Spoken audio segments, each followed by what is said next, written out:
مرفوع منفوس في اللوح والقلم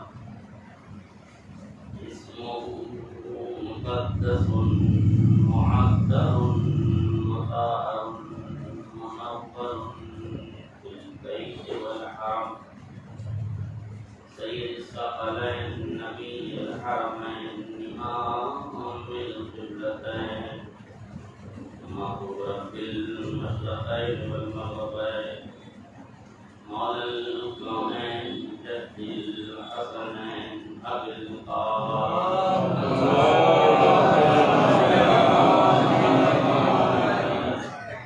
وعلى البيت الطيبين الطاهرين المعصومين المظلومين ولعنة الدائمة الباقية على أعدائهم أجمعين من الآن إلى قيام يوم الدين أما بعد فقد قال رسول الله صلى الله عليه وآله وسلم إني تارك فيكم الثقلين كتاب الله وعترتي أهل بيتي ما إن تمسكتم بهما لن تضلوا بعدي ولن يفترقا حتى يرد علي الحوض.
ہماری روحوں میں بڑا فاصلہ مدد رکھتی ملاقات کی اندر نشانی کے ساتھ جب بھی گفتگو کی تو ایک دوست کی طرح اور بزرگان اور جانتے ہیں کہ چند برسوں میں کئی بار حاضری کا شرف حاصل ہوا مجھے وہ بار بار مجھ سے جملہ کہا کرتے تھے کہ خطابت تو لوگ کرتے ہیں لیکن آپ جو کرنٹ افیئر سے جڑے رہتے ہیں اور ہاٹ ٹاپک کو آپ سامنے رکھتے ہیں کہ وقت کی ضرورت ہے اور اسے کبھی فراموش نہ کیجیے. جس زمانے میں جو فتنہ اٹھے اسی فتنے کو آپ کو دبانے کی ذمہ داری ہے. تو اس لیے میں نے جو حدیث مبارکہ آپ کے سامنے پیش کی ہوئی وصیت ہے کہ دوست کی یہی وصیت تھی کہ وہ پڑھنا چاہیے کہ جس وقت یہ حالات جس بات کی طرف اشارہ کرتے ہیں. ابھی میرے بزرگ نے کام میں ایک بات کہی کہ بات آپ نے خوبصورت بات ہے ان کو آپ جو بزرگ ہیں حالات کو جانتے ہیں. انہوں نے کہا کہ جس کا والد فضل امام ہو اسی کے یہاں تو افضل امام ہو سکتا ہے. تو یہ بڑا عجیب مرحلہ ہے جو مرحوم سے بڑی حقیقت رہتے تھے اور بڑے جڑے ہوئے تھے. روزانہ مجھے سلام کا میسج جو واٹس ایپ پر آتا ہے براڈ کاسٹ کے ذریعے سے ان سے جڑے ہوئے تھے. بڑا افسوس ہوتا ہے ایسے شخص جانے سے. اور سب بابا نے ایک جملے میں ان کی پوری حیات کا رمز بتا دیا کہ جلا کے شمع اعانت بڑی خاموشی سے شکم کے ساتھ دلوں کو سیراب کرتا تھا. یہ بڑا بہترین مثلا تھا اور بہترین اس کا مفہوم تھا کہ دیندار تو سب کرتے ہیں، اعانت تو سب کرتے ہیں، لیکن سب شکم کو سیر کرتے ہیں، خاموشی سے اعانت کرنا دلوں کی خرابی ہے۔ بہرحال پیغمبر اسلام کے ارشاد گرامی ہے، اس ارشاد کو وصیت کا نام دیے گئے کہ نبی کرام کریم کی وصیت ہے کہ میں تمہیں دو گراقد چیزیں چھوڑ کے جا رہا ہوں، انہی تعلق بھی کو مستقبل ہیں، دو گراقد بیش قیمت چیزیں چھوڑ کے جا رہا ہوں، ایک اللہ کی کتاب ہے اور ایک میرے اہل بیت ہے، میری عبادت ہے۔ اگر تم ان دونوں سے متمسک رہو گے تو ہرگز ہرگز گمراہ نہ ہوگے۔ دونوں سے تمسک کی بات ہے، ایک سے تمسک کی بات نہیں۔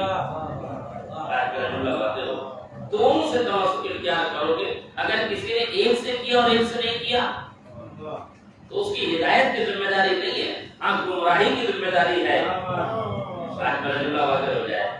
گمراہی کی ذمہ داری وَلَن يَفْتَرِقَا، اور یہ جدا بھی نہیں ہوں گے حَتَّى يَرِدَ عَلَيْهِ الْوَقْتُ، یہ دونوں چیزیں روز قیامت میرے پاس وارد ہوں گی، حاضر ہوں گی۔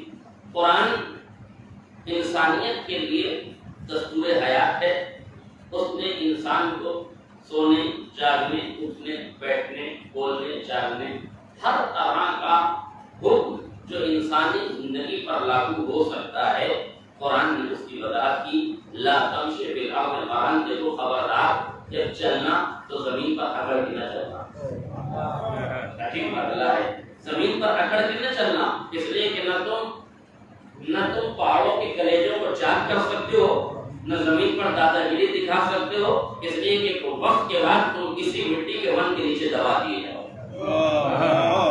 اس لیے غرور سے چلنے کی ضرورت نہیں ہے۔ ان انکر الاصوات لصوت الحمیر، جب گفتگو کرنا تو اجڑے ہوئے لہجے میں گفتگو نہ کرنا، اچٹتی ہوئی باتیں نہ کرنا، اذیت نہ دینا، قولوا للہ حسنا، اور جب بولنا تو اللہ کے لیے اچھی باتیں ہو۔ کہاں سے انسان ایسی کتاب لا سکتا ہے جو گونگوں کو بولنا سکھا دے؟ جو گونگوں کو بولنا سکھا دے، یہ قرآن مجید عظیم کتاب ہے، اس میں ذرہ برابر ذالک الکتاب لا ریب فیہ، یہ وہ کتاب ہے جس میں ذرہ برابر بے شک و شبہ کی گنجائش نہیں۔ لا رطب ولا یابس الا فی کتاب مبین، ہم نے کائنات کی ہر خشک و تر کو اس قرآن عظیم کے دامن میں سمو دیا۔ لو انزلنا هذا القرآن على جبل لرأيته خاشعا متصدعا من خشية الله، اگر ہم اس قرآن کی عظمت کے ساتھ اس قرآن کو پہاڑ کی بلندیوں پہ نازل کرتے تو پہاڑ کی بلندیاں خوف خدا سے چہرنا شروع ہو جاتی۔ یہ ہے عظمت قرآن، میرے حق کو فرمایا آپ، جب عظمت قرآن یہ ہے اور اس کے ہر لفظ کی ذمہ داری خدا نے لی ہے۔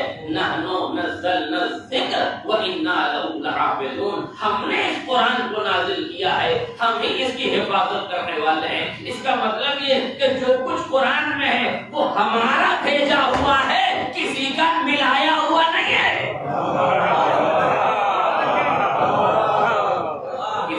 ہمارا بیٹا ہوا ہے، کسی کا ملایا ہوا نہیں ہے۔ اور تم تو تم ہو، توجہ کیجیے گا، تم تو تم ہو۔ اگر یہ کفار و مشرکین یہ کہنے لگے تقولہ، کہ پیغمبر نے اپنے کلام کو قرآن سے ملا دیا، تو خدا کو یہ گوارا نہ ہوا کہ اس بات کو تسلیم کر لیتا۔ بھئی اللہ کا رسول ہی تو ہے۔ اگر دنیا یہ کہہ رہی تھی کہ رسول اللہ کا کلام اور اللہ کا کلام ایک ہی ہے، تو اللہ اور رسول کے لیے پریشانی کی کیا بات تھی؟ آج کل جملہ واضح ہو جائے، اللہ رسول کے لیے پریشانی کیا بات تھی؟ اللہ اس بات کو تسلیم کر لیتا، ٹھیک ہے، میں نے کہا میرے رسول نے کہا بات تو ایک ہی ہے، ہو جانا چاہیے تھا کہ نہیں؟ مگر نہیں، شکم جبین رحمت پر شکن کے آثار نمودار ہو گئے، اور قدرت نے غیظ و غضب کے عالم میں کہا تم یہ کہہ رہے ہو کہ ہمارا کلام رسول اپنی طرف سے لا رہا ہے، فاتو بحدیث مثلہ، تو لاؤ ایک بات تم اپنی طرف سے بنا کے لے آؤ۔ اس کا مطلب یہ ہے کہ وہ خدا جو نبوت سے بھی اس بات کو گوارا نہیں کرتا کہ قرآن میں کوئی اضافہ کرے، تو جو اللہ اپنے عہدہ نبوت پر فائز کرنے والے نبی کے کلام کو قرآن میں نہیں مانتا، تو جو نبوت کو نہ مانے وہ حکومت کی باتوں کو کیا مانے گا؟ کیا بات ہے، کیا بات ہے، کیا بات ہے، کیا بات ہے۔ کیسے قرآن بنا دیا جائے؟ تو حکومت کے اور ایک لفظ کہہ دوں آسانی سے تو بھیجا نہ ہوگا. جب معصوم نبی کے کلام کو خدا قرآن میں داخل نہیں ہونے دیتا تو جب معصوم کا نہیں آ سکتا تو معصیت کاروں کا کہاں سے؟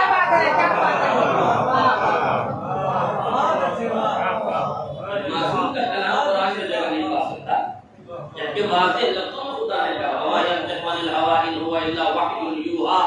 میرا حبیب تو اس وقت تک کلام ہی نہیں کرتا جب تک کہ اس پر وحی کا نزول نہ ہو جائے. اس کے لبوں کی حرکت مرہون منت ہے ادائے مشیت پر. خدا کا حکم ہوگا تو یہ بولے گا مگر اس کے باوجود بھی یہ اپنا کلام سنائے گا تو اور ہوگا, میرا کلام سنائے گا تو اور ہوگا. اپنا سنائے گا تو حدیث رسول کہلائی جائے گی, میرا سنائے گا تو قرآن مجید کہلائی جائے گا. مطلب یہ کہ کسی کو اختیار نہیں کہ ہم نے اس کو نازل کیا ہے. تمہاری کیا اوقات ہے کہ تم بنا سکو؟ اور کسی حکومت والے رہنے کی کیا مجال؟ عرب کے علماء فصحاء ادباء شعراء تو منزل کمال تک پہنچ چکے تھے تو آپ کو بلا گیا جن کے غرور ادب کا یہ عالم تھا کہ اپنے کو عرب اور باقی پوری دنیا کو عجم کہتے ہیں. یعنی کوئی صاحب زبان تھے اور کوئی بولنے والا نہیں تھا. ایسے لوگ امرؤ القیس, انطرا, شیبانی جن کے قصیدے بازار فقاز میں آویزاں کر دیے جاتے تھے تو پھر حرف آخر ہوتے تھے. پھر اس کے بعد کسی لطیف قافیے کی ہمت نہ تھی کہ ان کے ہم پلہ ہو سکے. یہ تو اعجاز قرآن تھا کہ 3 آیتوں کا سورہ نبی نے ایسا آویزاں کیا کہ سارے قصیدوں کا گلا پھاڑ دیا.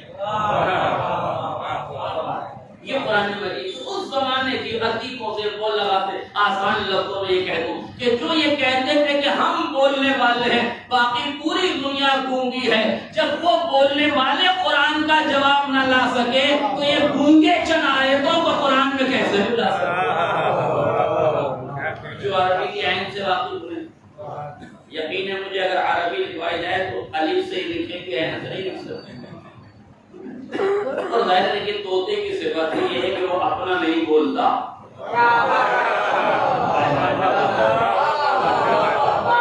طوطے کی صفت یہ ہے کہ وہ اپنا نہیں بولتا. البتہ یہ طوطا ہے بڑا طوطا چشم, یہ جسے جو پڑھایا جاتا ہے, جو ڈیلا جاتا ہے, جو بتایا جاتا ہے, جو پڑھایا جاتا ہے.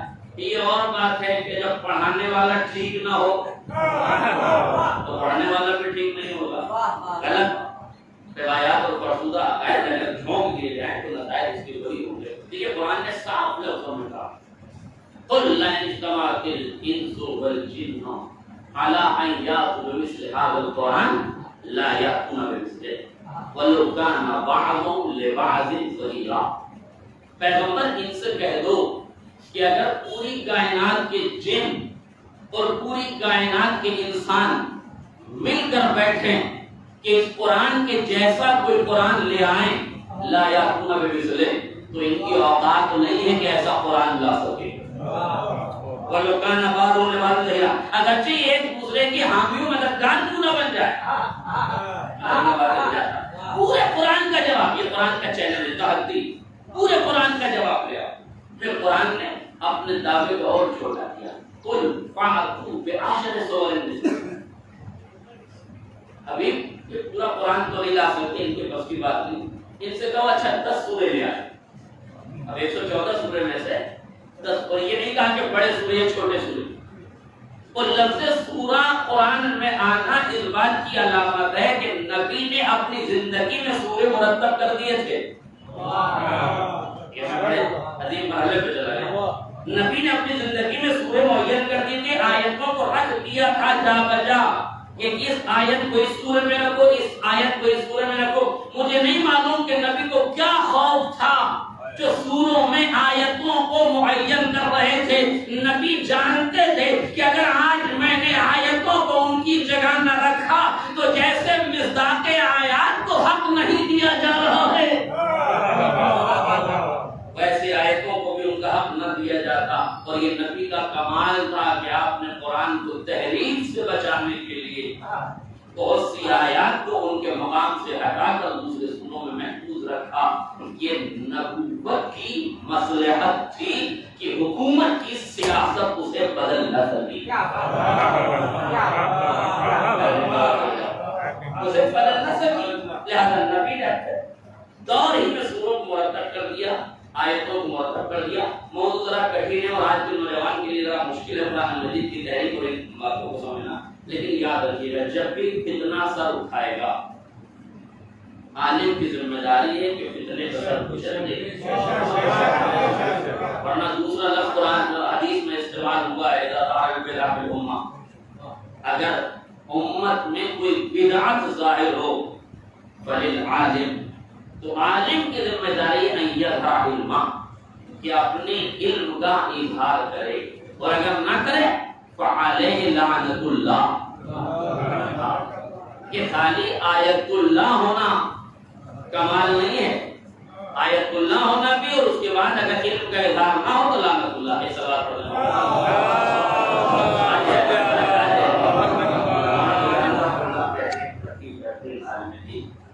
آپ ان کی صحت سلامتی لیے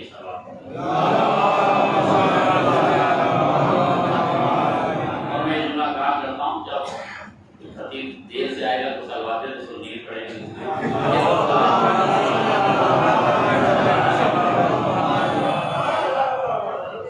تو عالم کی ذمہ داری ہے کہ فتنوں کا خاتمہ کرے، اور اگر نہ کرے تو اس کو اللہ کی، اس لیے موضوع بڑا سخت ہے مگر پڑھنا ضرور، اور پڑھنا اس لیے ضروری آپ توجہ کریں گے۔ میں نام نہیں لے سکتا، ابھی 2-4 دن پہلے کی بات ہے کہ علمی سرزمین سے جہاں کم سے کم 50 تو ڈاکٹر اور پروفیسر ہوں گے، اس سرزمین سے ایک نوجوان کا فون آیا، اور فون آنے کے بعد اس نے جمع قرآن پر گفتگو کر کے جملہ کا جو میں مصلحت سے یہاں بتا بھی نہیں سکتا پورا جملہ کہ انہوں نے کیا کہا، لیکن انہوں نے صرف اتنا جملہ کہا کہ ہم حکومت سے قرآن لے کے بیٹھے ہیں۔ مطلب آپ یہ کہہ رہے ہیں کہ قرآن تیسرے دور حکومت میں جمع ہوا تو ہم نے حکومت سے قرآن لیا ہے؟ جملہ ہم تو نبوت کا قرآن چاہتے ہیں، حکومت کو تھوڑی چاہتے ہیں۔ میں نے کہا یہ جملے بتا رہے ہیں کہ جس نے زہر چھڑکا تھا وہ اس نوجوان نسل میں دھیرے دھیرے سرایت کر رہا ہے۔ میں نے کہا حکومت کو تو سورہ بقرہ میں 40 سال میں یاد نہ ہوا تو قرآن کہاں سے بنانا شروع کر دیں؟ حکومت کا قرآن نہیں بھیا، نبوت کا قرآن، اللہ کا قرآن۔ لیکن اگر نوجوان فون پہ یہ کہہ رہے ہیں کہ ہمارے پاس حکومت کا قرآن ہے، اس کا مطلب یہ ہے کہ قرآن کے سلسلے سے جو زہر افشانی کی گئی ہے وہ لوگوں تک پہنچ رہی ہے۔ اس لیے اس زمانے میں ضروری ہے کہ جتنا قرآن کے خلاف لوگ کام کریں، ممبروں سے پھر خلاف قرآن بولنے والوں کے بارے میں دنیا کو بتایا جائے، اور حقیقت قرآن سے دنیا کو آشنا کرایا جائے۔ سب تو ہوتی رہے، نوجوانوں کے سمجھ میں نہیں آئے تو نہ آئے، بات سمجھ رہے ہیں؟ دیکھیے ہماری سب سے بڑی پریشانی کیا ڈاکٹر مولانا تعظیم کے ساتھ بڑی خوبصورت بات ہے، ہمارے پاس 2 چیزیں، ایک ہے جسم اور ایک ہے روح، دونوں پر حالات طاری ہوتے ہیں۔ روح بھی بیمار ہوتی ہے، جسم بھی بیمار ہوتا ہے، روح کو بھی علاج کی ضرورت ہے، جسم کو بھی علاج کی ضرورت ہے۔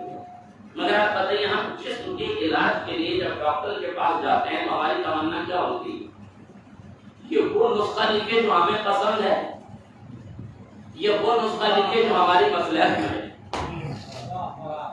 کون سا نسخہ لکھے؟ ہماری مصلحت والا یا ہماری پسند والا؟ آپ کہیں گے کہ جناب کیسی باتیں کریں، ہماری پسند کی دوا تھوڑی لکھی جائے گی، ہماری مصلحت کی دوا لکھی جائے گی۔ حالانکہ جو بیٹھا ہے دوائی لکھنے کے لیے وہ بوانگے دوال یہ کہہ رہا ہے کہ میں نے خیرات کی اسپتال نہیں کھولا ہے، میں نے تو پیسہ لینے کے لیے کھولا، میں نے تجارت کے لیے کھولا۔ یہ اور بات ہے کہ آپ تو بہت سے ہاسپٹل ہو ہی گئے ہیں تجارت کا مرکز، آپ تو صرف تجارت ہی ہو رہی، طبیعت تو ہو ہی نہیں، لیکن پھر بھی وہ کہتے ہیں کہ جناب ہم پیسہ لیں گے مگر آپ کے مطلب کی بات نہیں کہیں گے۔ آج کا جب واضح ہو جائے، ہم آپ کو اپنے مطلب کی بات، مصلحت کی بات، آپ کے پسند کی بات نہیں کہیں گے، پسند کا نسخہ نہیں لکھیں گے، بلکہ وہ نسخہ لکھیں گے جس کی آپ کو ضرورت ہے۔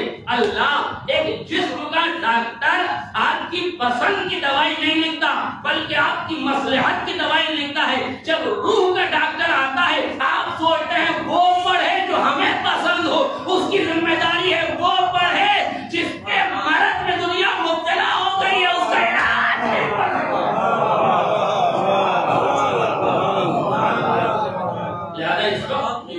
علاج ضروری ہے. قرآن نے دعویٰ کیا ہے ایک قرآن کے بدلے قرآن لے آؤ، کہا نہیں لا سکتے. پھر کہا اچھا پورا قرآن نہیں لا سکتے، 10 سورے لے آؤ. اور پروردگار نے اپنے دعوے کو اور ہلکا کیا. ان کنتم فی ریب مما نزلنا علی عبدنا فاتوا بسورۃ من مثلہ. ٹھیک ہے تم پورا قرآن نہیں لا سکتے، 10 آیتیں لے آؤ. 10 آیتیں بھی تمہارے لیے مشکل ہے، ایک سورے کا جواب دے. اور ظاہر ہے ایک سورے کا مطلب بڑے بڑے سورے نہیں تھے، ورنہ 10 آیتیں تو پہلے ہی مطالبہ کر چکا ہے. اس کا مطلب یہ تھا کہ وہ سورے جس میں 10 سے کم آیتیں. یہ بھی طے ہوتا ہے کہ چھوٹے چھوٹے سورے بھی نبی نے اپنی زندگی میں مرتب کر دیے تھے. اس کا مطلب یہ ہے کہ نبی نے مرتب کر دیا. 10 سورے کا جواب نہیں، 10 آیتوں کا جواب ملا سکتے. کہا کہ ایک سورے کا جواب، 10 سوروں کا جواب ملا سکتے، کہا ایک سورے کا جواب ہے. اس کے بعد اور قرآن نے کہا فَلْيَأْتِ بِحَدِيثٍ مِثْلِهِ.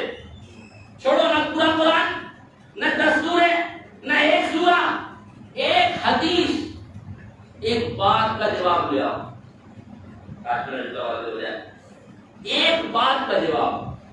پورا عالم عرب مل کر ایک حدیث کا جواب نہ لا سکا تو 25 سال کے بعد 36 ہجری تک اگر لوگوں نے آیتوں کا اضافہ کر دیا تھا تو کم سے کم کفار مشرکین کے ادباء فصحاء علماء کو یہ موقع تو مل گیا تھا کہ کم سے کم ان 26 آیتوں ہی کا جواب لے آتے.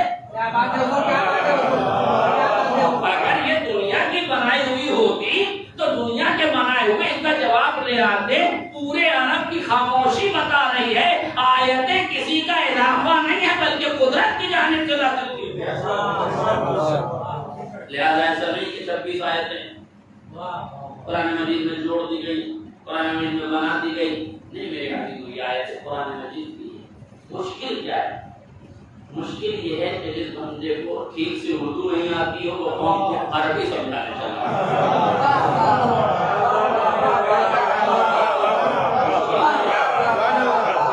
جسوں کو ٹھیک سے اردو نہیں آتی وہ عربی سمجھانے چاہتا. عجیب اللہ ہے. آپ محسوس کیجیے تب یہ آیتیں اور باقاعدہ غرہ دے کی آیتیں پھاڑ دی، نکال دی اور اس کے بعد نیا قرآن بنا دی. ایسا لگتا ہے جیسے پوری امت مسلمہ کے سدھارنے کی ذمہ داری ہے. سبحان اللہ. تو کسی نے مولانا عبدالرزاق صاحب کو بلا کے کہا تھا ایک زمانے میں اسی وقت ان کے پاس ہی بیٹھا، طالب علم کا زمانہ تھا، رائٹر طالب علم کا زمانہ تھا، جمعہ پڑھ رہا کہ وہ آسی مسجد سے باہر آئے. اس زمانے میں یہاں بندے ماترم کا چلن بہت زیادہ تھا زمانے میں. اس میں انہوں نے نامہ نے ان سے سوال کیا تھا. اس وقت جو ہے وہ نواز شریف ہمارے پڑوس کے ملک میں جو ہے وہ حاکم تھے. تو ان سے پوچھا کہ قبلہ آپ یہ بتائیے کہ اگر نواز شریف یہ کہہ رہا ہے کہ ہم اسلامی اصول سے اپنی حکومت چلائیں گے، اسلامی حکومت قائم کریں گے، تو اگر یہاں بندے ماترم ہے تو آپ کو کیا پریشانی؟ تو مرحوم خدا غریب رحمت نے بڑا خوبصورت جواب دیا تھا. انہوں نے کہا تھا کہ وہ اسلام لاگو کرے گا، پہلے وہ اپنے چہرے پہ تو اسلام لے آئے.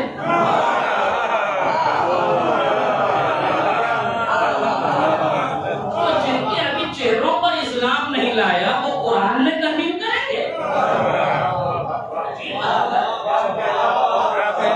وہ تو بدلتے نہیں ہے قرآن کو بدلنے کے چکر، وہ تو بدلتے نہیں قرآن کو بدلنے کے چکر. آپ 36 آئے اور یہ کوشش خالی انہوں نے نہیں کی. میں نے آپ سے کہا ایک طوطا ہے تو وہی کہتا ہے پڑھا ہے.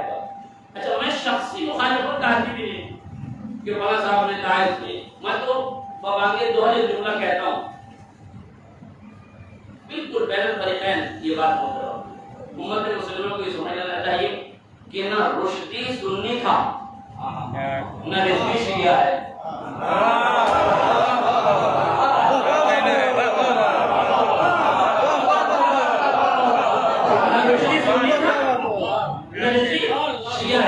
وہ بھی مخالف قرآن تھا، یہ بھی مخالف قرآن. تو جو مخالف قرآن ہو وہ اپنا نہیں ہوتا. اور اپنا ہونا کوئی شرط بھی نہیں ہے. غور کیجیے گا، یہ نہ کہیے کہ حضرت رضوی تو تمہارا ہے لہذا تمہاری پوری قوم کو منع نہ کیا جائے گا. ارے نسل میں ہونے سے کوئی فرق نہیں پڑتا، اور اگر فرق پڑتا ہے تو بتاؤ رسول کا چچا کون تھا؟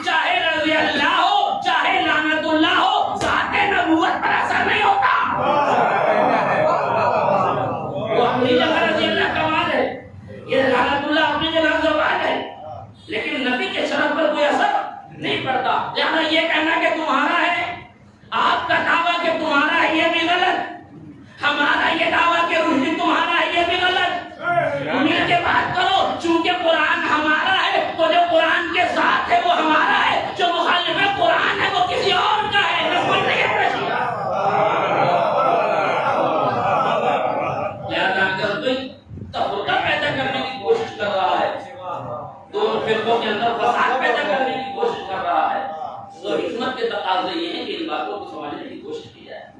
کون سے 26 آیت ہیں؟ میں نے اس سے پہلے مجلس میں کیا تھا، مگر چونکہ مرحوم کی یہ ڈیمانڈ تھی اور یہ خواہش تھی کہ آپ انہیں ایشوز پر گفتگو کیا کریں کہ سماج میں اس وقت چل رہے ہیں، رائج ہیں، اس لیے میں چاہتا ہوں کہ آپ کو حالات سے بتاؤں. اور یہ ضروری ہے میرے اپنے آپ کے اللہ میرا سن لیں تاکہ کرنٹ افیئرز پڑھ کے میں ایک بات ہو گیا. ہماری مصیبت ہے کہ ہم اقوال معصومین کو ویسے نہیں مانتے جیسے اس زمانے کے لوگ اپنے کھلاڑیوں کو مانتے ہیں.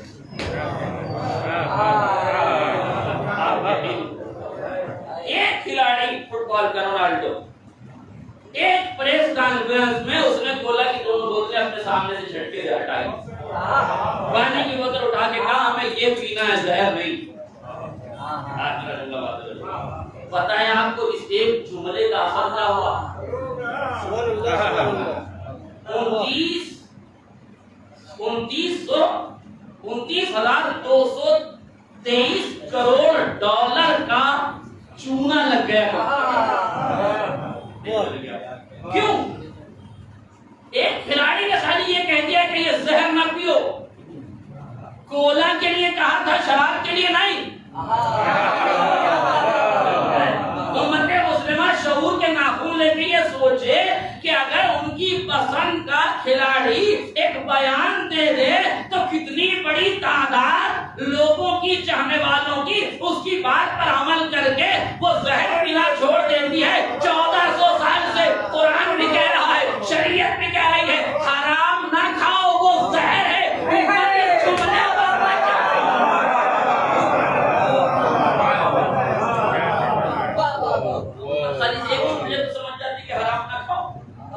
کتنے کرپشن سے بچ جاتے اور اب تو مقدس سرزمینوں میں بھرشٹاچار ہو رہا ہے.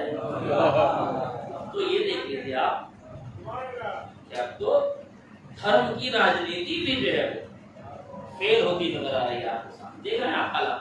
36 آیتیں ڈنڈورا پڑ گیا. 36 آیتیں ہیں کیا ان 26 آیتوں کہ جن کی وجہ سے یہ آتنکواد کی طرف دعوت دے رہے؟ کیا آیتیں آتنکواد کی طرف دعوت دے رہی ہے؟ دعوت اس طریقے سے آتنکواد کی طرف دعوت دے رہی ہے.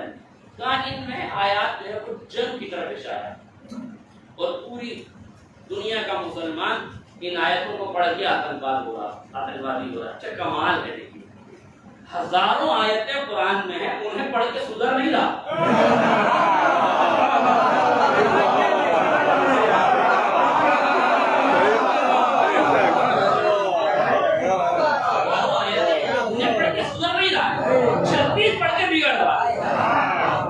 اور انہیں سدھرنے والوں سے کوئی ہمدردی نہیں ہے.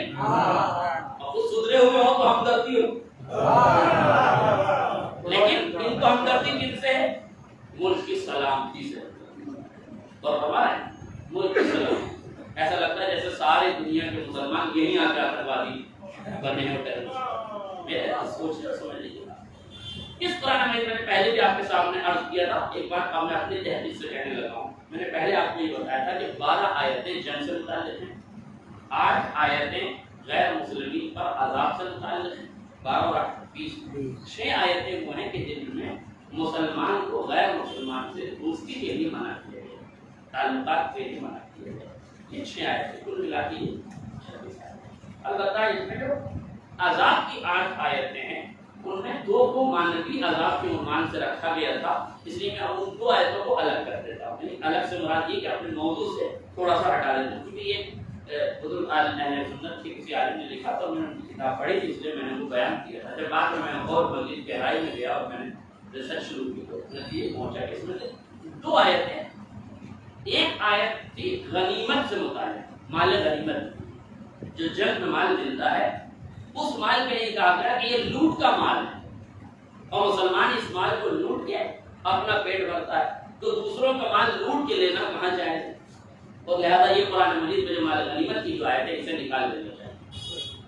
اور دوسرے مرحلے پر دیکھیے یہ پڑھنا اس لیے بھی ضروری ہے، ایک مہم چلائی جا رہی ہے اور چلنا بھی چاہیے کہ آنے والا محرم جو ہے وہ پورا کسی موضوع پر ہو.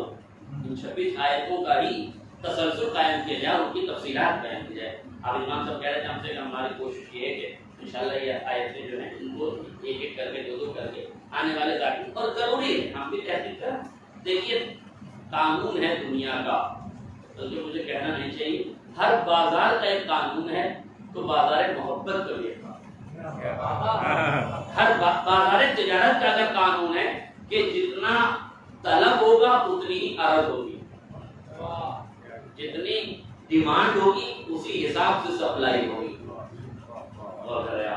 اگر بازار تجارت یہ قانون ہے کہ جیسے جیسے چیز کی طلب بڑھتی ہے ویسے ویسے اس چیز کی قدر و قیمت زیادہ ہو جاتی ہے، سونے کی طلب زیادہ ہے اس لیے ویلیو زیادہ ہے، پانی کی طلب زیادہ ہے مگر اس کی قیمت کم رکھی گئی، اور ہمارے بہت سی ایسی چیزیں میں وہ قانون تجارت میں نہیں جانا چاہتا۔ تو اگر قوم طلب کرے گی تو عرض بھی ضرور ہوگی، یعنی اگر آپ ڈیمانڈ کریں گے تو سپلائی ہوگی، اگر قوم ڈیمانڈ ہی نہیں کرے کسی موضوع کی تو پھر خطیب کو اتنا خیال نہیں ہوتا کہ وہ قوم کی سپلائی تک وہ چیزیں سپلائی کریں گے ان کو۔ آج تو سیدھی سیدھی بات ہے جو آپ کو خبر میں وہ پڑھ کے چلا جائے، مگر حقیقت یہ ہے کہ جو طلب ہے جو ضرورت ہے ہمیں اس کی طرف متوجہ کرنا چاہیے۔ ایک آیت غنیمت سے متعلق آیت مال غنیمت، یعنی جو جہاد میں مال ملتا ہے اسے یہ لوٹ لیتے ہیں، اور دوسری بات انہوں نے کہی کہ ٹیکس جزیہ قرآن مجید میں ہے کہ جو کفار اور مشرکین حکومت اسلامیہ میں رہے انہیں ٹیکس دینا پڑے، جزیہ دینا پڑے۔ تو کہا بتائیے آپ یہ غیر مسلمین سے ٹیکس لینا جو قرآن کہہ رہا ہے کہ لو، تو یہ بھی آپ کا بات ہے کہ آپ جو ہے وہ آپ کے حکومت میں جو لوگ رہتے ہیں ان پر ظلم کر رہے ہیں۔ اور بتایا مال غنیمت یعنی جہاد سے جو مال مل رہا ہے اس کو لینا آتنکوادیت ہے، آتنکواد ہے، دہشت گردی ہے، اور دوسرا امت سے جزیہ لینا حکومت اسلامیہ میں، یہ ویڈیو میں دونوں باتوں کا جواب دینا چاہتا ہوں۔ دیکھیے مسئلہ یہ ہے کہ مال غنیمت کو لوٹ کے مال سے تعبیر کرنا یہ تشدد ہے، جو متشددین ہیں انہوں نے ترجمہ کیا ہے، ورنہ آپ بتائیے۔ اچھا یہ بھی تھا کہ جب اسلامی جنگیں ہوتی تھی تو کئی جنگیں ایسی تھی جس میں پیغمبر اسلام نے کفار و مشرکین کا مال ضبط نہیں کیا، انہیں واپس کر دیا کہ جانے دو، ان کے گھوڑے لے جانے دو، ان کے اسلحے لے جانے دو، ان کی زمینیں لے جاؤ، فتح کر لی، مگر پھر بھی انہیں رہنے کے لیے چھوڑ دی۔ مگر مشکل یہ ہوئی کہ کفر بار بار سر اٹھا کے آ کے پیغمبر پہ حملہ کرتا تھا، اس لیے کہ جب اس کے اقتصادیات پر کوئی اثر نہیں ہوتا تھا تو چند ہی مرحلوں میں وہ تیار ہوتا تھا۔ تب حکم پروردگار ہوا کہ اگر تم نے انہیں ایسے ہی چھوڑ دیا تو یہ مستقل جنگ کرتے رہیں گے، لہذا ان کے اقتصاد پر حملہ کرو تاکہ پھر کچھ دن یہ بیٹھ کے انتظام کریں، اس طرح سے ان کی کمر بھی ٹوٹ جائے گی اور مصلحت اسلامی بھی ہو جائے گی۔ اور خالی غنیمت میں یہ نہیں کہ پیغمبر نے بہت سے باغات پیغمبر نے دیے مگر دے دیے، بہت سی زمینیں پیغمبر نے لی مگر دے دی۔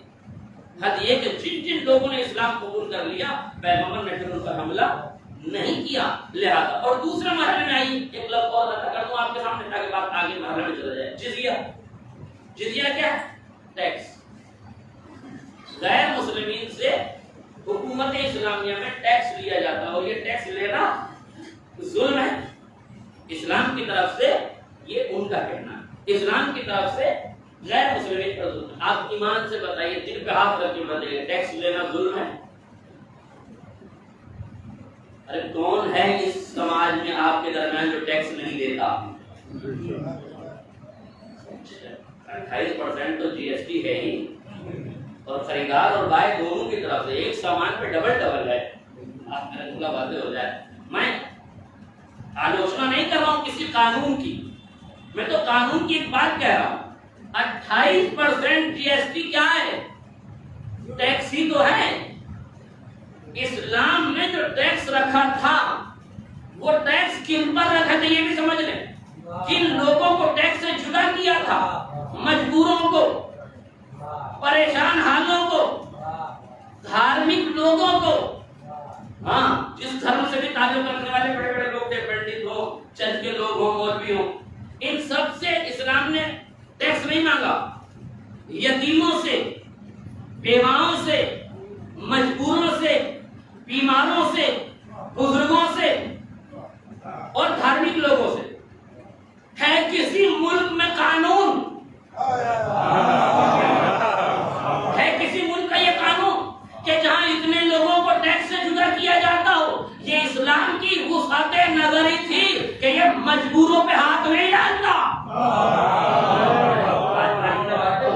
تو کس سے اسلام ٹیکس لے گا؟ 3 طبقوں سے ٹیکس لیا جائے. وہ جو غریب ہیں مگر تھوڑا بہت کماتے ہیں ان سے لیا جائے گا سالانہ 12 درہم.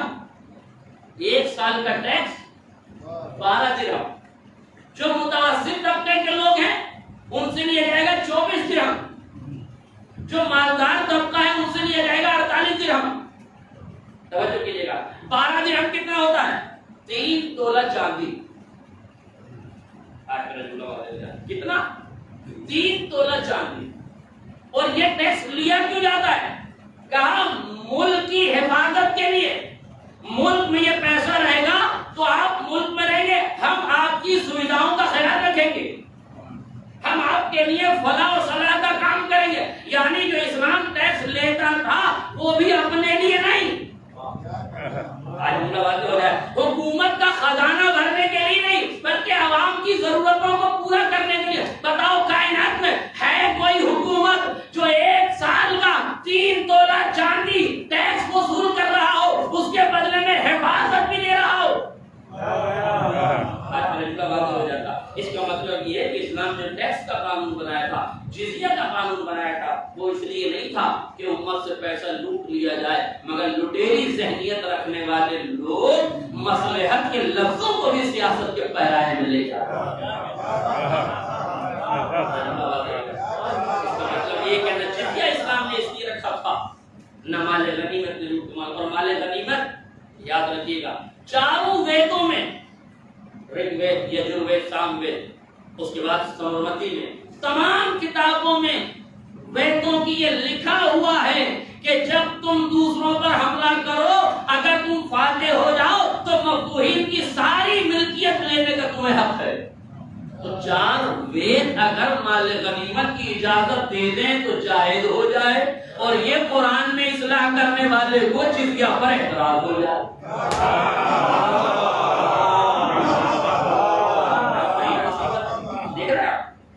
قرآن کے جزیہ پر ان کو اعتراض ہے, ان کی اپنی کتابوں میں جو لکھا ہے. اور یہ تو پوری دنیا کا قانون ہے, کس ملک کا قانون ہے آپ بتائیے؟ اور یہ آج کا قانون ہے, یہ اسلام سے پہلے کا قانون تھا. اسلام نے تو اس قانون میں ترمیم کی ہے, اسلام نے تو جنگ کے اصولوں میں ترمیم کی ہے, قانون بنایا. جنگ کے سخت ترین قانون تھے, جس پر حملہ ہوتا تھا اس کے پینے کے پانی میں زہر ملا دیا جاتا, ان کی کھیتیوں کو آگ لگا دی جاتی, ان کے گھروں کو آگ لگا دی جاتی. یہ تو اسلام تھا جس نے عداوت میں بھی عدالت کا خیال رکھا. اسلام تھا جس نے دشمن کو بھی انصاف کا دعوت دی. خبردار ان کے پانی میں آگ, ان کے پانی میں زہر نہ ملا, خبردار ان کی کھیتیوں کو جلانا نہیں. کیوں منع کیا جا رہا ہے؟ کہ یہ انسانیت کے خلاف ہے. اللہ تو اسلام انسانیت کی بقا کی دعوت دے رہا تھا, آج جاہل سماج یہ کہہ رہا ہے کہ اسلام کی آیتیں آتنکواد کی دعوت دیتی ہیں. جتنا اسلام نے آتنکواد کو ختم کیا اتنا کسی مذہب نے آتنکواد کو ختم نہیں کیا. اور یہ تاریخ شاہد ہے. یہ 12 آیتیں جو میں نے آپ کو بتائی ہیں جہاد کے سلسلے سے ہیں. یہ بھی جہاد کی 2 قسمیں ہیں, جہاد ابتدائی اور جہاد دفاعی. یعنی اٹیک پوزیشن پر جہاد کرنا اور ڈیفنس پوزیشن پر جہاد کرنا. یاد رکھیے گا اسلام نے اٹیک پوزیشن پہ جہاد رکھا ہے, مگر اس کی بنیادی شرط یہ رکھی ہے کہ جب تک معصوم اجازت نہ دے. بھائی معصوم اجازت دینے کا کیا مطلب ہے؟ کہ معصوم اگر اجازت دے گا تو اللہ اور رسول کے قوانین کی روشنی میں اجازت دے گا. معصوم رقبے کو بڑھانے کا نام اسلام نہیں سمجھے گا, اپنے نظریات منوانے کا نام اسلام نہیں سمجھے گا, اپنی حاکمیت بتانے کا نام اسلام نہیں سمجھے گا, بلکہ خدا اور رسول کے منشا اور مشیت کو اسلام بتایا. اور ایک حاکم اگر دنیا میں ہو جائے تو اس حاکم کو اختیار ہوتا ہے کہ نہیں کہ اپنے نظریات منوائے.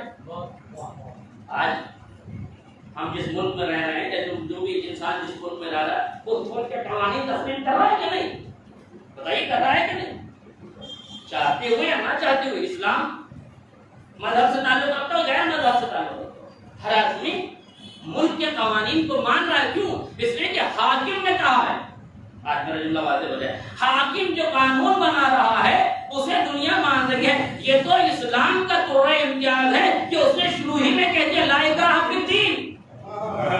ہمارے دین میں جبر نہیں ہے, ہم تم سے زبردستی کرنے والے نہیں ہیں. تم نے ہو سکتا ہے 2 قسموں کے حاکم بنا لیے ہو, ایک انڈین سسٹم کا حاکم جو تمہارے نزدیک پیدائشی حاکم, اور ایک جمہوریت سے آیا ہوا حاکم.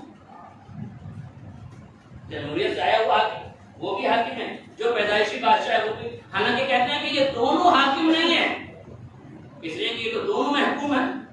جو ہمارے ووٹ کے حکم سے آیا ہے وہ حاکم کا محکوم ہے, اور جو کسی کے گھر میں پیدا ہوا ہے وہ اس گھر کا محکوم ہے. حاکم کہاں ہے بھائی؟ جو بچہ پیدا ہوا ہے وہ حاکم کہاں ہے؟ اس کا باپ اس کا حاکم ہے کہ نہیں؟ آج میرا جملہ واضح ہو جائے.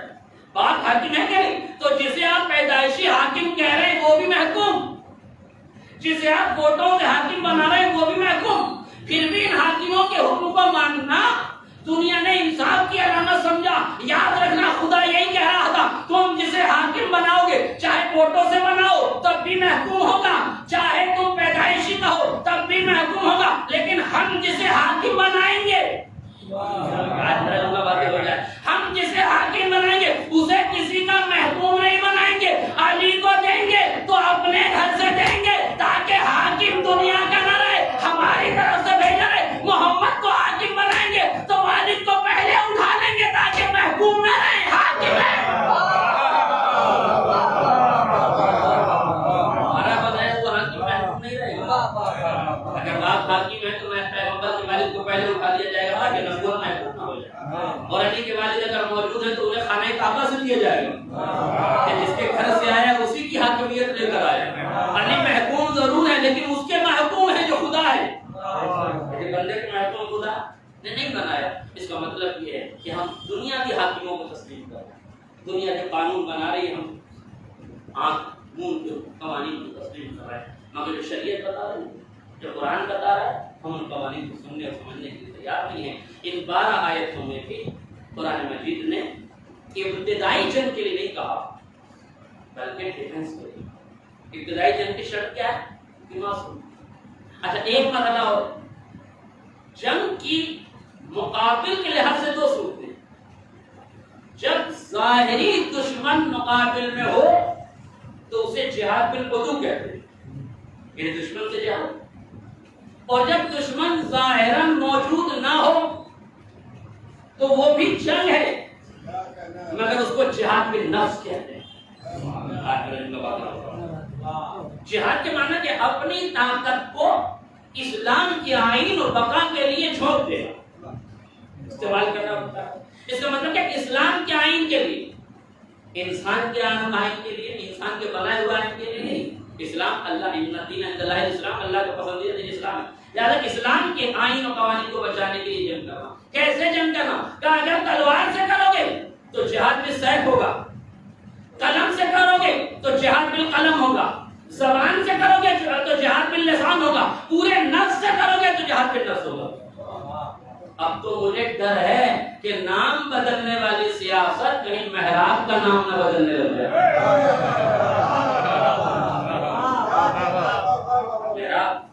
محراب کسے کہتے ہیں؟ جنگ کی جگہ, حرب کی جگہ.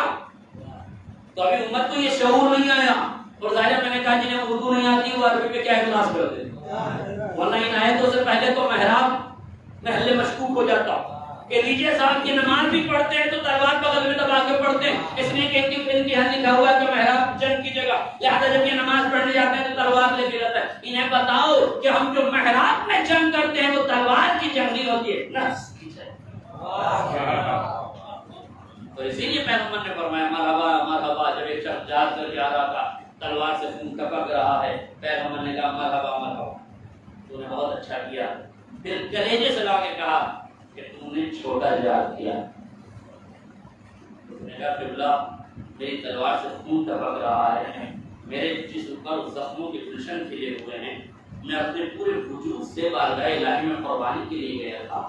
آپ کہہ رہے ہیں میں نے چھوٹا جہاد کیا, یا نبی اللہ پھر اس سے بڑا جہاد کیا ہے؟ پیغمبر نے فرمایا جہاد بالنفس. اپنے نفس سے جہاد کرنا، اپنی خواہشوں سے جہاد کرنا، اپنی تمناؤں سے جہاد کرنا، اپنے اس ارادے سے جہاد کرنا. اور یہ جہاد وہ جہاد ہے جو انسان کو منزل کمال میں رکھتا ہے. اس لیے کہ جہاد سچ کے بعد روگردانی کے امکانات ہیں، مگر نفس کی جنگ جیتنے کے بعد روگردانی کی اور میں سمیٹ دوں تو یاد رکھے گا. تاریخ میں دو لوگوں کے ساتھ جہاد بن نفس کی تصویریں تاریخ نے دکھائی. دونوں نے جہاد بن نفس کیا، مگر دونوں کے جہاد بن نفس کا نتیجہ یہ ہوا کہ ایک نفس کی جنگ میں ہار گیا، ایک نفس کی جنگ میں جیت گیا. تو جو ساتھی تھا، صحابی تھا، چاہنے والوں کی فہرست میں ظاہر آتا تھا، وہ لعنت اللہ ہو گیا.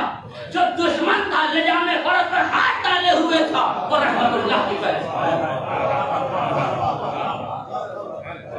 ایک طرف ابن ملجم ہے، ایک طرف غر ابن یزید ریاحی ہے. دونوں نفس کی جنگ لڑ رہے ہیں. وہ بھی 19ویں رمضان کی شب میں اسی پس و پیش میں ہے کہ علی پر حملہ کروں یا نہ کروں. یہ بھی شب عاشور اسی پس و پیش میں ہے کہ ادھر رہ جاؤں یا ادھر چلا جاؤں. دونوں شب بیداری کر رہے ہیں، دونوں رات کو جاگ رہے ہیں، دونوں نفس کی جنگ کر رہے ہیں اور دشمنوں میں شمار ہوتا ہے. ابن ملجم ابھی تک دوستوں کی فہرست میں شمار ہوتا ہے. تو جو ہے کہ ہاں گھبرائیے نہیں. جب مولانا نے یہ لکھا یمن کے بادشاہ کو کہ مجھے پوری قوم سے میرے چاہنے والے اکٹھا کر کے میری طرف بھیجو، اس نے پوری قوم سے 100 لوگوں کو اکٹھا کیا. امام نے کہا یہ زیادہ ہے، ان میں سے چھانٹ اور 10 لوگوں کو بھیج. یمن سے 10 لوگوں کو چھانٹا گیا. ان 10 لوگوں میں سردار بنایا گیا ابن ملجم کو. اور ابن ملجم کو سردار بنانے کے بعد جب اسے بھیجا گیا تو اس نے پورا قصیدہ مولا علی کی شان میں لکھا. ایسا نہیں ہے کہ مولا کی شان میں لکھنے والے لوگ نہیں ہیں. مولا کی شان میں لکھنا کمال ہے. نفس کی جنگ جیت کے بعد لگ جاتا تھا. میں دور کے تجارت کی بات نہیں کر رہا ہوں، بات میرے لفظوں میں آپ محسوس کر سکتے ہیں. بہترین قصیدہ. وہ قصیدہ بھی کوئی ایسا ویسا نہیں جس میں علی کو قضاء و قدر کا بادشاہ قرار دیا گیا، جس میں مولا کائنات کے بے پناہ فضائل بیان کیے. مگر کیا ہوا؟ حکومت شام کی دولت اور کوفے کا حسن و جمال اسے نفس کی جنگ ہارنے پر لے گیا. میں نے ختم کر دیا، انشاءاللہ بقیہ رسول میں آگے اس معنی کو کروں. شام کی دولت کا چکا چوند، درہم و دینار کی کھنک کیسے عقیدوں کو خرید لیتی ہے، یہ کوفے میں ابن ملجم کی تصویر دیکھ کے محسوس کر دو. اس لیے کہ یہ ایک قانون بنایا جا رہا ہے کہ کمال یہ نہیں ہے کہ تم اطاعت کرو، کمال یہ ہے کہ دولت کو ٹھوکر مارو ایمان کے قدموں میں. کمال یہ ہے کہ تم اطاعت مولا رات بھر جاگ رہا ہے، شب بیداری کر رہا ہے، نفس کی جنگ لڑ رہا ہے. کون ہے ابن ملجم؟ ایک لفظ اور تاریخ کہتی ہے، روایت کہتی ہے مولا کائنات کی سمے تمار کی دکان پہ بیٹھے ہوئے، ادھر سے ابن ملجم کا گزر ہوا. امام نے میثم کی آنکھوں میں آنکھ ڈال کے کہا میثم یہی میرا قاتل ہو. کہا مولا یہ بات کا چاہنے والا ہے. امام نے کہا ہاں یہی میرا قاتل ہو. جیسے امام نے کہا یہ میرا قاتل ہوگا، ظاہر ہے میثم کو مولا کی بات پہ یقین ہے، لیکن حیرت تھی، تعجب میں تھا. امام نے میثم کی پیشانی پر حیرت کی سلوٹیں دیکھی. وہ علی کیا کہ جو حیرتوں کا خاتمہ نہ کرتے. لہذا آپ نے ابن ملجم کو بلایا. بلانے کے بعد کیا ابن ملجم تو نے میری بیعت کی ہے، توڑے گا تو نہیں؟ کہا مولا نہیں توڑوں گا. تو بہت توجہ سے جملہ سنیے، جہاں میں لے کے جا رہا ہوں، کاش میرا لفظ واضح ہو جائے. ابن ملجم تو نے میری بیعت کی ہے، توڑے گا تو نہیں؟ اس نے کہا نہیں مولا. پھر کہا مولا، مولا نے پھر کہا میری بیعت کی ہے، توڑے گا تو نہیں؟ کہا نہیں مولا. تیسری مرتبہ مولا نے کہا میری بیعت توڑے گا تو نہیں؟ تاریخ کہتی ہے ابن ملجم نے تلوار نکالی، اپنے گردن پہ رکھی اور کہا مولا حکم دیجیے گردن کاٹ کے آپ کے قدموں میں رکھا. لیکن نفس کی جنگ کتنی خطرناک ہوتی ہے، میں بتانا چاہتا ہوں. کیسا چاہنے والا ہے، تلوار رکھی، اور یہ شبہ نہ پیدا ہو کہ ابن ملجم تم میں سے تھا. ہاں میں ابھی اس کا تذکیہ کرتا ہوا چلتا ہوں. ہر بیعت کرنے والا علی والا نہیں ہے.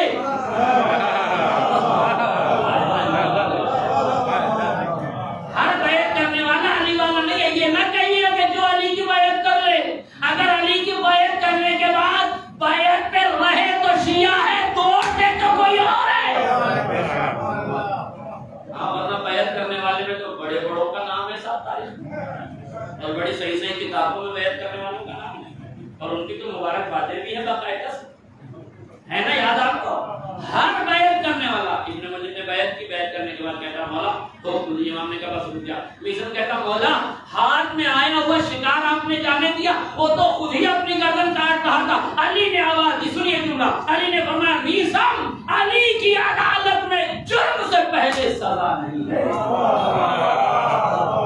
علی کی عدالت میں جرم سے پہلے سزا نہیں ہے. ابھی اس نے جرم کا ارتکاب نہیں کیا ہے, اسے مطلب دی جائے. بس ایک جملہ سن لیجیے میرے حدیث سے سلسلے پر سمجھ بات کو. کیا ہوا ابن ملجم نے؟ ابن ملجم نے وہ جرم کیا جس کا ارتکاب کیا اشقل اولین اور آخرین میں سے شقی ترین انسان. کیوں؟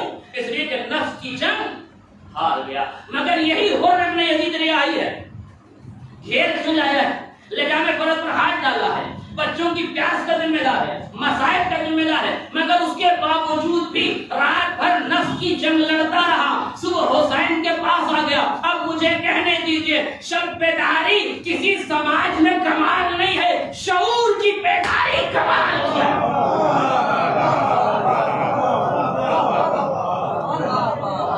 شعور بیدار ہوئی اسے شب بیداری کہتے ہیں. نفس کہے کہ مجلس میں نہ جا, اور نفس کو کچل کے مجلس میں آ جائے.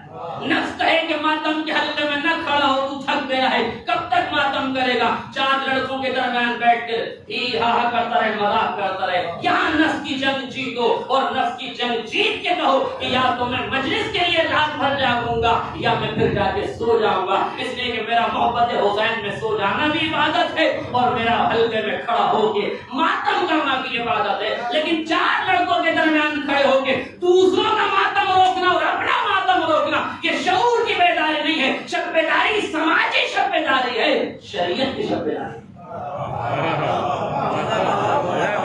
بات کڑوی ضرور ہے مگر حقیقت پر مبنی ہے. اگر ہمیں کربلا میں شب بیداری کا سلیقہ نہ دیا ہوتا, حسین نے بتایا شب بیداری ایسے کرنا کہ شعور بیدار ہو جائے. اور یاد رکھنا, نفس کی جنگ وہی جیتے گا, نفس کی جنگ وہی جیتے گا جس کا کردار اچھا ہوگا, اور کردار اسی کا اچھا ہوگا جس کی ماں نے امانت پہ خیانت نہ کی ہوگی. آج میرا جملہ واضح ہو جائے. اس لیے دونوں جگہ ملتا ہے. جب ابن ملجم نے سر پہ ضربت لگائی, امام نے فرمایا لا یحوزکم ابن الیہودیہ, دیکھو یہ یہودیہ کا بیٹا بھاگنے نہ پائے. جب ہو رہا ہے حسین کے سر پہ, حسین کے سانوں پر اپنا سر رکھا, حسین نے فرمایا انا حرن فی الدنیا والآخرہ, تیری ماں نے کیا خوبصورت نام رکھا تھا, وہاں بھی ماں کو یاد کیا, یہاں بھی ماں کو یاد کیا. اماموں نے بتایا جو شعور کی جنگ جیت جائے اس کی ماں پہ سلام, اس کی ملائکہ پہ سلام ہے. لہذا کردار کی بلندی, شعور کی بیداری, یہ کربلا کی وہ عظیم عناصر جس کی طرف ہماری توجہ کرتے رہتے ہیں. میں نے گفتگو کو سمیٹ دیا ہے, آگے 2-3 مجلسیں اور ہیں. انشاءاللہ میں اس سلسلے کو آپ کے سامنے مزید آگے رکھوں گا اور تفصیلات سے آپ کو آگاہ کروں گا. 12 آیتیں جہاد سے متعلق ہیں, 6 آیتیں جو دوستی سے متعلق ہیں, 6 آیتیں جو عذاب سے متعلق ہیں, اور 2 آیت ایک جزیہ سورہ غنیمت سے. جزیہ اور غنیمت کی بات میں نے آپ کے سامنے عرض کر دی, اور باقی میں آپ کے سامنے آگے کی مجلس میں عرض کروں گا. کربلا وسیع دستگاہ میں رہتی جہاں حسین نے ان لوگوں کو اپنے ساتھ رکھا ہے جنہیں مکمل طور سے نتیجے کا علم. یاد رکھیے, میں نے کبھی آپ کے سامنے کہا تھا کہ کربلا کی جنگ میں اور عام جنگوں کا فرق یہ ہے کہ ہر جنگ میں آل محمد آگے رہے ہیں, مگر کربلا کی جنگ میں آل محمد پیچھے رہے. پہلے اصحاب, پھر انصار, پھر گوتے والے, پھر آنکھوں کے تارے, پھر حسین ابن علی سب سے آخر مولا جب آپ ہر جنگوں میں آگے رہے ہیں تو کربلا میں پیچھے کیوں رہ گئے؟ کہا ہر جنگ میں موت مشکل تھی، ہم مشکل کام ہوتے تھے، کربلا میں موت مشکل نہیں تھی، زندگی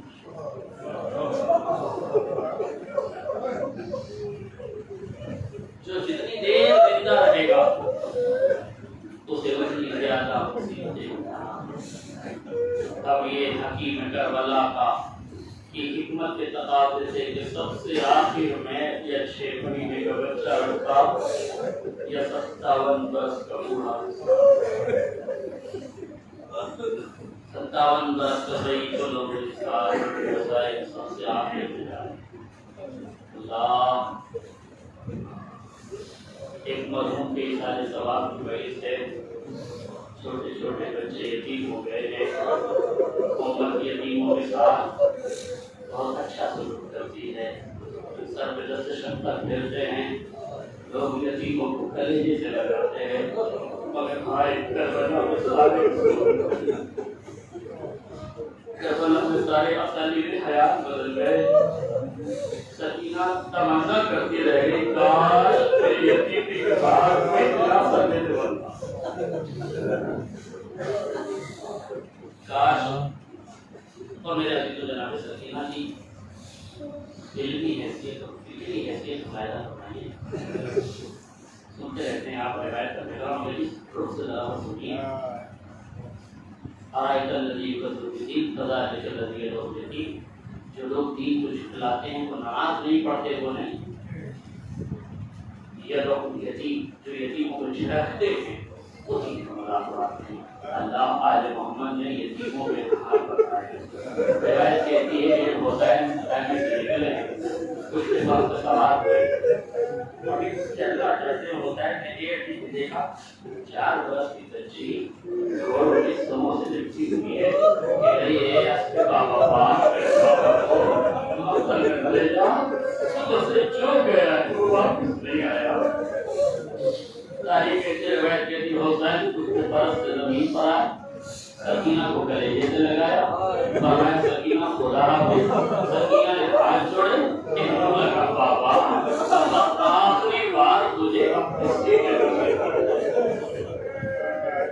سنیے آپ یتیموں کے ساتھ اس نے سلوک کیسے کیا جاتا ہے، یتیموں کا خیال کتنا رکھا جاتا ہے، کس حال میں ہے سکینہ، چچا شہید ہو چکا ہے، بھائی شہید ہو چکا ہے، اصغر کی گلے مبارک پہ تیر لگ چکا ہے، وہ سکتا جو پانی لینے کے لیے گیا تھا وہ چچا وہ شہید کا چچا اپنے پاس کو کہتا کہ قرآن سے تو رہا ہے، قاسم کی لاش پامال ہو چکی ہے، محمد شہید ہو چکے ہیں، بنی ہاشم کے جوان شہید ہو چکے ہیں، اتنی شہادتوں کے بعد جناب سکینہ کی ذہنیت ملاحظہ فرمائی ہے۔ جناب سکینہ کہتی ہے بابا مجھے آخری بار اپنے سینے پہ سلا لو، میں نے ہاتھوں کو جوڑا چشم تصور میں شہزادی سکینہ کے پاس گیا، میں نے کہا بیبی آپ کو سینے پہ سونا تھا، خیمے میں اپنے بابا سے کہہ دیتی بابا مجھے سینے پہ سلا لو، یہ باہر آ کے کہنے کی کیا ضرورت ہے؟ کہا میرے نادان داخل تجھے معلوم ہے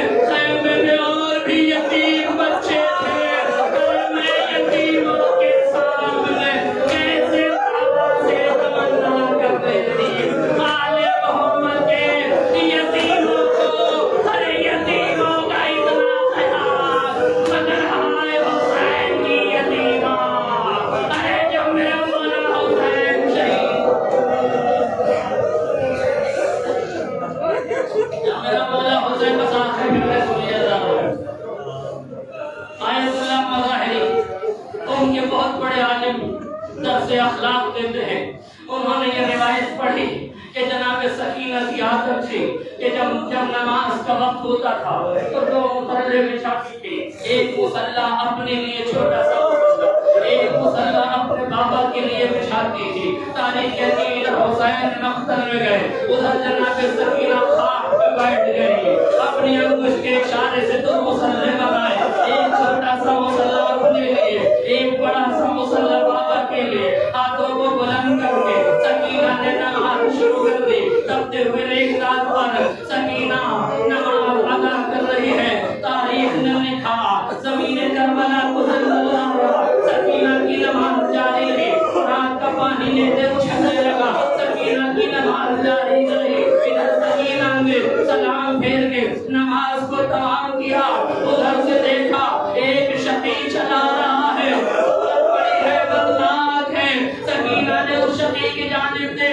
سکینہ سکینہ کو دیکھا، سکینہ سے کہتا سکینہ کس کا انتظار کر رہی ہو؟ میں اپنے بابا کا انتظار، کیا بابا سے ملنا چاہتی ہو؟ کہاں بابا سے ملنا چاہتی ہو؟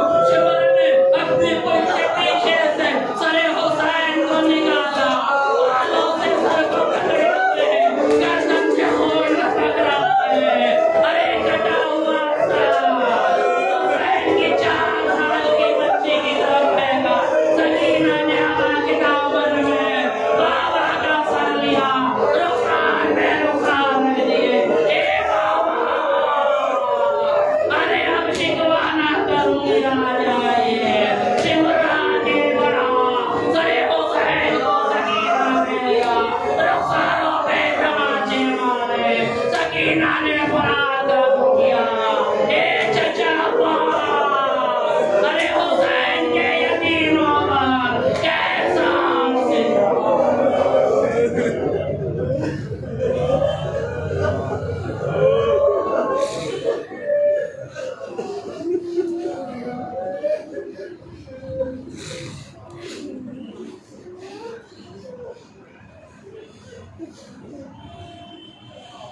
إِنَّ لِلَّهِ وَإِنَّا إِلَيْهِ رَاجِعُونَ شَفَاعِهِ وَتَسْلِيمُ لِأَمْرِهِ سيعلم الذين ظلموا أيهم الذين ينقلبون ربنا تقبل منا إنك أنت السميع العليم كريم پروردگار واسطہ محمد آل محمد کے مختصر سے عبادت و قبول کریم مالک الناس مکرم الزہرا کریم پروردگار جلوہ والی آوازوں پر اپنی رحمت کریم مالک الظالمانوں کو کوئی غم نہ دینا سوائے محمد کی طرف کریم پروردگار حاضرین کی دعاؤں کو مستجاب کریم مالک کوئی ہوتا ہے ان کی بارگاہ سے خالی نہ جائے، انتظام بات کو لبریز فرما کریم مالک ہمارا دامن علم کے موقعوں سے لبریز فرما کریم پروردگار واسطہ محمد و آل محمد کا مرحوم کی مغفرت فرما جوار رحمت میں جگہ عنایت فرما کریم پروردگار انہیں اعلی علیین میں جگہ عنایت فرما جنت الفردوس ان کا مسکن قرار دے، رحمندگان کو صبر جمیل فرما، بالخصوص بیٹی اور بیٹے کو صبر جمیل فرما، بھائیوں کو صبر جمیل عنایت فرما، اہلیہ کو صبر جمیل عنایت فرما کریم پروردگار دوست احباب کو صبر جمیل فرما کریم مالک جو بیمار و شفاء کامل عاجل عطا فرما، جو مفروض ہے ان کے قرضوں کو عطا فرما کریم مالک واسطہ محمد آل محمد کے اس منحوس وائرس کرونا کا خاتمہ فرما، عالم انسانیت کو اس سے نجات عطا فرما، ملک عزیز پر اپنی رحمت نازل فرما، ملک عزیز میں ظلم کرنے والے ظالمین و جابرین کو نصف و نابود پرچم اسلام کو سربلندی عطا فرما کریم مالک مزارات مقدسات کی حفاظت فرما کریم مالک واسطہ محمد آل محمد کا اور امتحان نہ لے، یوسف و زہرا امام زمانہ کے ظہور میں تعلیم فرما قرآن کے انبار عورت گزارش ہے ایک مرتبہ رحم و تین مرتبہ سورہ اخلاص کا فرما کر سید افضل امام رضی فضل مسلم